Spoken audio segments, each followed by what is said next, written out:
Oke oke. Nah, hari ini saya akan membawakan buku, itu dari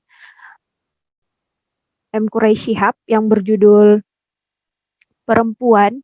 Buku ini kurang lebih 400 halaman lebih lah, tapi karena dia ndak terlalu besar bukunya, dia tebal tapi enak kok dibacanya, jadi ndak lama untuk baca bukunya ini. Kok 100 lembaran, ini kan 400 lembar, ya 4 hari atau 1 minggu bisalah. Soalnya seru bukunya. Ini sendiri itu terbit tahun 2018. Itu penerbitnya Lentera Hati. Nah, buku ini banyak membahas mengenai perspektif soal perempuan dan bagaimana perempuan berperan di lingkungan kita sehari-hari. Nah, untuk slide pertama ini, itu kita membahas mengenai lelaki dan perempuan.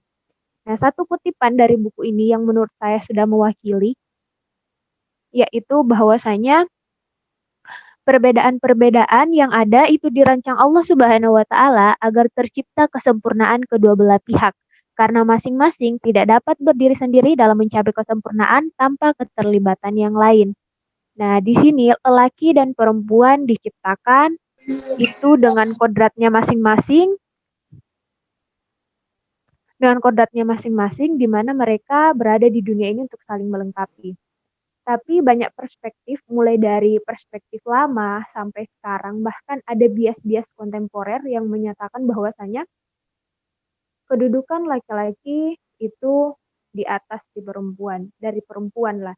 Seperti pada zaman jahiliyah dulu bahwasanya itu perempuan itu senantiasa diperbudak dan kedudukan mereka itu pokoknya di bawah laki-laki lah. Pada zaman-zaman dahulu di mana mereka cuma dijadikan sebagai penyalur seks, dijadikan pembantu di rumah, dan pada zaman dahulu apabila kelahiran seorang anak perempuan itu kayak memberikan hal yang negatif bagi keluarga mereka, seperti itu. Nah, bias-bias ini semakin hari uh, semakin hari itu bias-biasnya mulai mulai terminimalisir lah dengan pandangan-pandangan baru, perspektif baru dari berbagai ilmuwan dan sebagainya, juga berbagai perspektif lain. Nah, pada zaman sekarang ini kedudukan perempuan dengan adanya HAM pada tempatnya tersendiri, yaitu mereka sudah mempunyai kedudukannya dalam baik itu dalam hal pekerjaan, lingkungan masyarakat maupun di rumah tangga. Nah, yang pertama kita bahas bagaimana perempuan mencapai kesetaraannya dalam kehidupan sehari-hari, khususnya dalam hal berkeluarga. Nah, di sini kepala keluarga tetap lelaki yaitu seorang suami yang memiliki peran penting, sehingga dalam setiap pengambilan keputusan itu harus dilalui melalui musyawarah. Nah, dari musyawarah inilah peran dan suara perempuan itu mulai dihargai oleh lelaki atau suami. Nah, di situ setelah kita mengenal adanya HAM, hak asasi manusia. Peran-peran perempuan, suara-suara perempuan sudah mulai didengar. Zaman sekarang modern ini juga sudah banyak pemimpin-pemimpin kita yang perempuan, di mana salah satu pemimpin atau presiden kita yang salah seorangnya perempuan yaitu Megawati. Menteri-menteri sudah beberapa itu perempuan. Nah, dahulu kala perempuan itu tidak bisa dibilang tidak mempunyai peluang untuk mendapatkan peran-peran tersebut dikarenanya pandangan-pandangan remeh terhadap perempuan pada zaman dulu itu sebelum kita mengenal adanya hak asasi manusia di situnya. Dan oleh karenanya di buku Quraish Shihab ini menyatakan bahwasanya keadilan untuk perempuan dan lelaki itu dicapai sesuai dengan kodratnya masing-masing, sesuai sifatnya.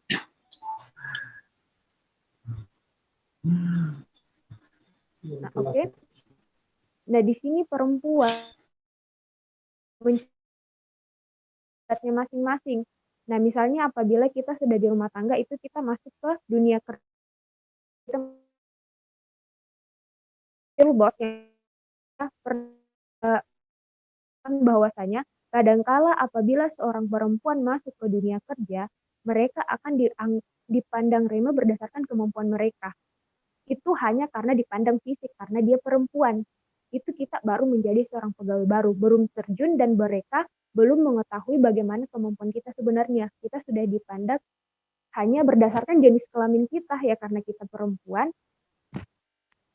Oke, karena kita perempuan, makanya kayak mereka kayak bilang, "Ah, ini perempuan nih kayaknya nggak cocok deh, kemampuannya nggak terlalu gimana deh." Nah, di situ cuman kayak dari segi luarnya saja, mereka baru melihat pandangan belum mengetahui bagaimana kemampuan kita. Sebenarnya kita sudah di-judge karena kita perempuan.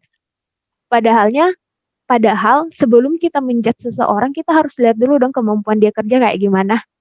Nah, oleh karenanya, apabila kita seorang perempuan masuk ke dunia kerja yang notabene-nya biasanya lebih banyak laki-laki, contohnya di perbankan ya, biasanya itu di perbankan itu lebih banyak cowok.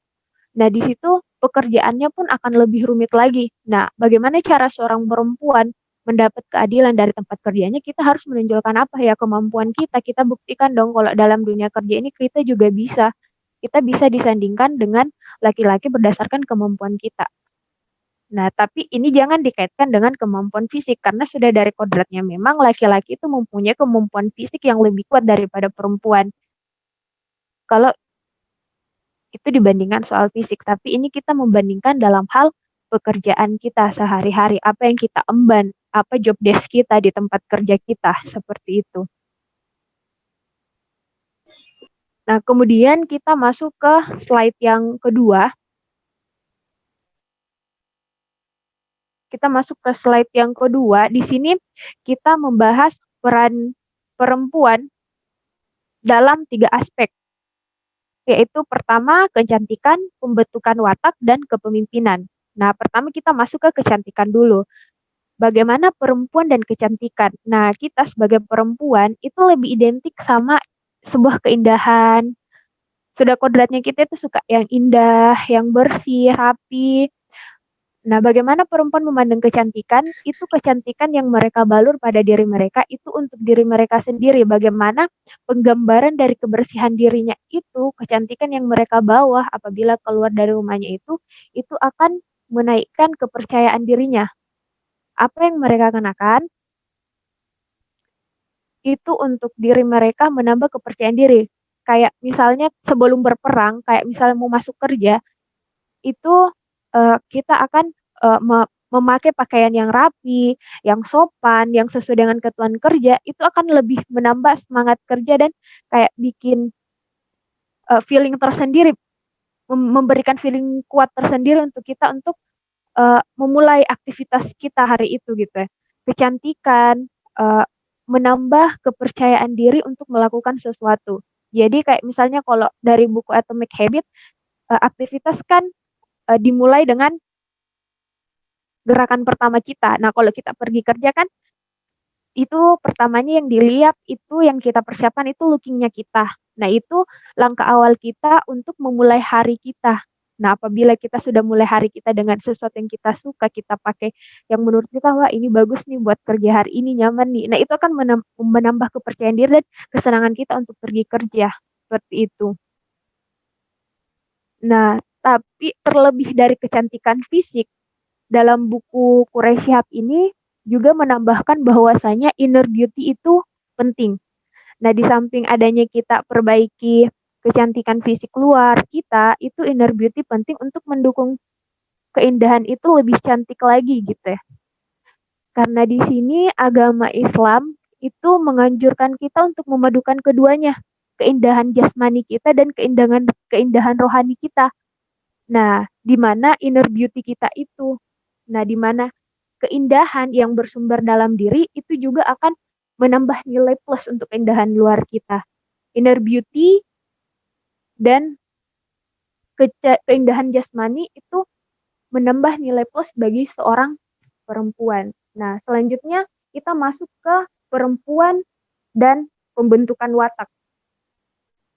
Peran perempuan dalam pembentukan watak itu sangat berperan penting, di mana perempuan adalah madrasah pertama untuk anaknya. Kan kadang bilang ini, ada biasa ya yang kayak pertanyaan klasik gitu yang kayak bilang, "Kenapa sih perempuan harus sekolah sampai tinggi-tinggi?" Kayak biasa kalau misalnya kita sudah mau ambil S2, kadang dibilangin, "Kamu jangan ambil S2 lagi, nanti ndak ada laki-laki loh yang mau datang ngelamar karena terlalu tinggi pendidikannya," gitu kan. Nah, kalau kita kembali ke situ, ke pertanyaan itu kita kembali ke buku Quraish Shihab yang menyatakan bahwasanya Pembentukan watak seorang anak dipengaruhi oleh 4 hal: ayah, ibu, lingkungan, dan apa yang dia baca. Dan siapa madrasah pertama anak dan siapa yang mengomong pertama anaknya itu ibu. Pendidikan pertama itu didapat dari ibunya. Oleh karenanya, seorang ibu sebelum dia memberikan pendidikan kepada anaknya, dia juga harus mendidik dirinya sendiri dulu dong. Pasti kayak pengetahuan yang akan kita berikan kepada anak kita apa kalau kita tidak belajar juga. Kita harus mempunyai bekal, untuk bekal itu kita berikan nanti kepada anak kita. Oleh karenanya, bagaimana perempuan itu harus memiliki pengetahuan yang menjadi bekalnya nanti untuk pembentukan watak anaknya itu. Karena dari 4 faktor yang sangat mempengaruhi pembentukan watak, menurut saya dari 4 itu yang paling berpengaruh adalah ibu. Karena sang anak sudah berada dalam kandungan ibu sebelum melihat dunia itu sudah 9 bulan. Sebelum melihat dunia. Dan setiap pergerakan, psikologi, emosi seorang ibu itu berpengaruh terhadap janin. Dan dari situ apa yang dibaca dan apa yang kita lakukan selama kita hamil itu dapat mempengaruhi proses kelahiran karena itu mempengaruhi psikologi kita.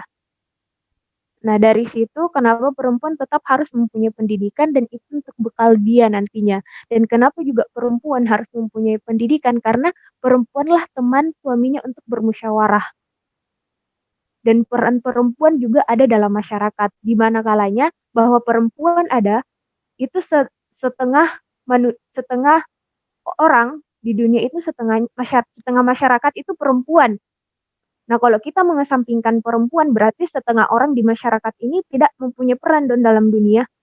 Kita sudah mengesampingkan setengah sumber daya manusia yang ada kalau kita mengesampingkan perempuan. Karena setengah dari masyarakat itu perempuan. Oleh karenanya, sebagai perempuan kita juga harus memiliki pengetahuan untuk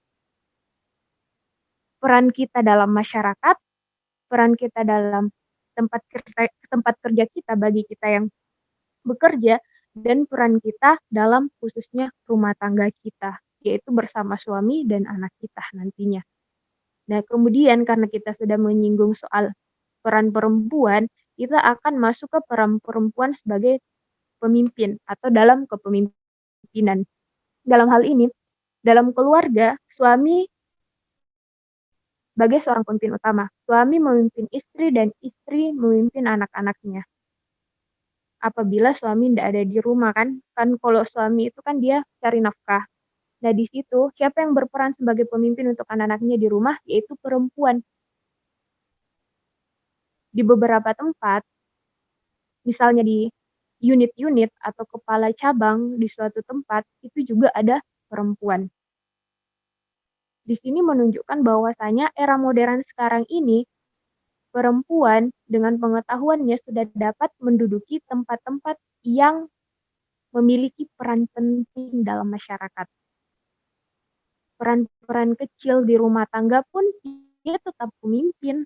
Dia memimpin anak-anaknya apabila suaminya keluar untuk bekerja.